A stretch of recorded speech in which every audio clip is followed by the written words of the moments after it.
Is putting on your socks difficult? Can you touch your toes with straight knees? Well, if you can't, then stretching might be the answer for you. Stretching lengthens the muscle, allowing you to bend farther. For example, if you can't do a full range of motion squat, then either your hamstring, your quad, or your calf is too tight. When you reach the end range of motion of that muscle, it will feel tight. You know that is probably the problem muscle, and that is likely the muscle that you'd want to stretch. So why would you want to stretch? Well, some activities are just easier to do when you have more full range of motion. If you don't know who I am, my name is Gabriel. I've been training for over 5 years with the goal and intent to get jacked and put on as much muscle as possible. This is what I looked like when I started, so I definitely didn't have the greatest genetics and I didn't grow up looking like this. My goal is to help people improve their lives through lifting weights and other health modalities such as stretching, foam rolling, sleep, eating. What does stretching do? Stretching increases the range of motion of the muscle being stretched, which is either literally lengthening the muscle by holding the end range of motion, or it is increasing your muscle tolerance to being stretched,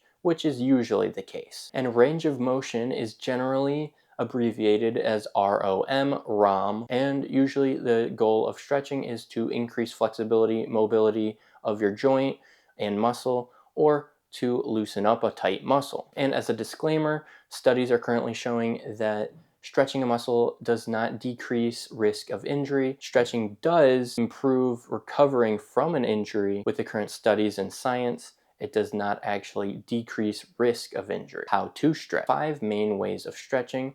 There are static active, static passive, dynamic passive, dynamic active, and PNF stretches. A static passive stretch is where you hold the end range of motion of a stretch, and while holding the end range of motion of that stretch, your muscle is relaxed. Static active is the opposite of your muscle being relaxed. So you're still holding the same stretch, but you're flexing the muscle while it's being stretched. Now, dynamic stretches are stretches where you're going through a movement and you're stretching the muscle during that movement. A dynamic passive stretch is where you're going through that movement, stretching the muscle, but you're not flexing the muscle, so it's not active. A dynamic active exercise is where you do flex the muscle, so it's considered active. And a PNF stretch, proprioceptive neuromuscular facilitation, is where you flex the reciprocal muscle of the stretching muscle. Let's say you're touching your toes, so you're stretching your hamstring, and the reciprocal muscle, which does the opposite action of the hamstring, is the quad. The quad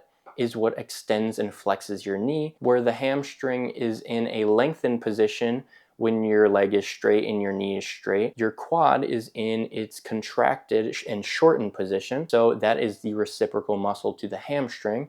And for the bicep, the tricep is the reciprocal muscle. Now you may be wondering, why are there so many different types of stretches? Do they even have a different effect? Well, this study shows that static stretching prior to a strength activity will actually decrease your performance. Now, the thought behind this is that what happens is when you hold a stretch for over 30 seconds, it relaxes the muscle, which for about an hour after the stretch will affect the muscle and make it more relaxed, which doesn't allow the muscle to contract and flex as much as it would have been able to do prior to the stretching, so the muscle produces less power. One study showed that a static stretch done for 2 to 4 reps for 10 to 30 seconds prior to a strength activity such as running or jumping did not have any effect on the performance. But when they did 6 reps of the static stretch, 10 to 30 seconds, it did have an effect on the performance in a negative way. So if you find it helpful to stretch before your activities and you don't want to see a loss in performance, you do 2 to 4 reps of the stretch at 10 to 30 seconds, because it also seems that anything longer than 30 seconds will most certainly decrease your performance in the activity. Dynamic stretches, on the other hand, have the same effect of increasing the muscle's range of motion, but it does not have the downside of decreasing strength results, such as running and jumping. With this conclusion, this study's recommendation was that if you perform in a sport that needs flexibility, such as gymnasts or dancers, that you do static stretching And if you do a sport that requires running or jumping, that you do dynamic stretches, because then you won't be affected in the strength loss of doing static stretches, because dynamic stretches don't see that downside. Now you know how to stretch, what types of stretches there are, and what the benefits are and the downsides. So how long should you hold a stretch for? I've been saying some numbers like 10 to 30 seconds, and I mentioned a minute hold of a stretch, but what is the general recommendation according to the science? So how long should you hold a stretch, and how many times should you repeat the same stretch? Well, most studies and YouTube videos that recommend stretching say anywhere between 10 to 60 seconds for a holding of a stretch, and generally 30 seconds is usually the recommendation. Lumbar rotation stretch.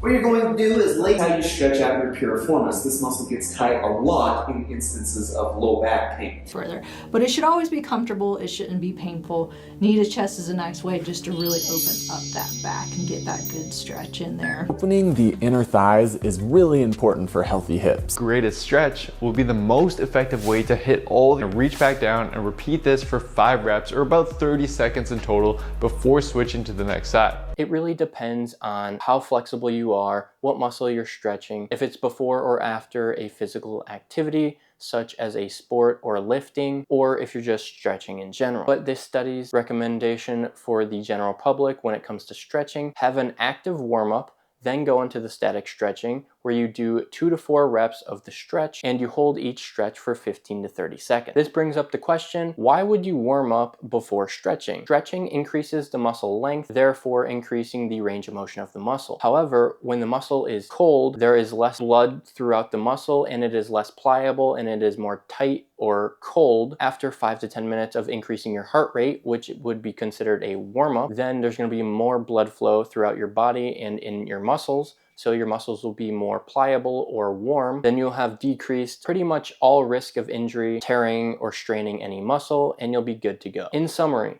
there are 5 types of stretches: static and dynamic stretches and PNF. And the static and dynamic both have a passive and an active version. The goal of stretching is to increase its range of motion so that you can improve your mobility of a joint or through a certain movement, or it is to alleviate tightness in the muscle if you overuse that muscle. All stretches improve range of motion. However, static stretches seem to have a downside, where if done prior to a strength-based activity, you can see a decrease in performance. And the studies were tracking running and jumping activities, so it may or may not affect weightlifting, but I would going about it as if it did affect it negatively, so that you can just avoid it even if it doesn't. So personally, what would I recommend?